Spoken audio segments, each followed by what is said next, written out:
সবচেয়ে নিচের মানে ফরজটা হচ্ছে আওয়াজ তুলতে হয়, আমি সেই আওয়াজটা তুলেছিলাম। এখন আমি মনে করি যে আমি একটা সুস্থ বাংলাদেশ চাই, আমি একটা সকলের বাংলাদেশ চাই। এই বাংলাদেশ আগে যেমন হাসিনা আমাদের এলিয়েনেটেড করে ফেলেছিল, যে ওরা রাজাকার শাবক, আমরা মুক্তিযোদ্ধার শাবক, ওরা মুক্তিযুদ্ধের চেতনার বিরোধী, আমরা মুক্তিযুদ্ধের চেতনার পক্ষে, মানে ওরা না মুক্তিযুদ্ধটাকে লিজ নিয়েছিল। সো জাতিকে ভীষণভাবে এটা দ্বিধা বিভক্ত করে দেয়। আমি 5ই অগস্টের পর আশা করেছিলাম একটা ঐক্যবদ্ধ জাতি আমরা তৈরি করতে পারবো, কিন্তু আমরা কি দেখলাম? আমরা দেখলাম মব কালচার, এবং সেটাকে জাস্টিফাই করা। ধরুন হাসিনা গুম করেছে, তো আপনি কি সেটার প্রতিশোধ স্বরূপ এখন আপনি ওই ধরনের আরেকটা অ্যাক্টিভিটি করবেন? মানে একটা চোখের বদলে আরেকটা চোখ যখন আপনি নিতে শুরু করবেন, তখন আপনি পুরো সমাজকে অন্ধ পাবেন। আপনি কি সেটা চান? আমার তো মনে হয় বাংলাদেশে যদি নেলসন ম্যান্ডেলার জন্ম হতো, ওনাকে বলা হতো শ্বেতাঙ্গদের দালাল, কারণ উনি ট্রুথ অ্যান্ড রিকনসিলিয়েশন করেছিলেন।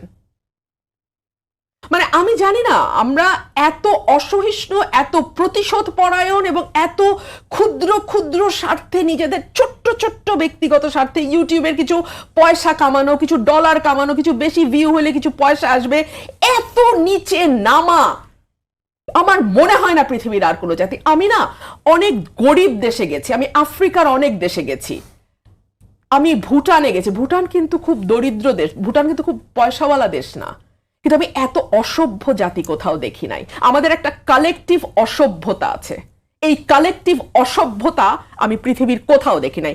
এই কারণে আপনি বিদেশের মাটিতে একজন আফ্রিকান লোক, একজন সোমালিয়ার ভদ্রলোক যে সম্মানটা পায়, আপনার দেশের লোক ওটা পায় না, কারণ আপনাকে মানুষ সম্মানই করে না। ওটা আপনি গরিব বলে না, আপনি অসভ্য বলে।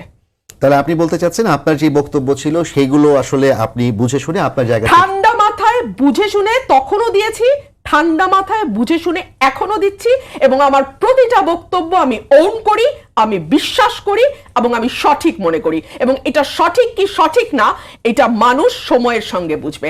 যখন আমি বলেছিলাম বাংলাদেশের আইন শৃঙ্খলা পরিস্থিতি ভয়াবহ, তখন ফেসবুকের কিছু ডলার কামানো মানুষজন হেসে হেসে লুটিয়ে পড়েছিল।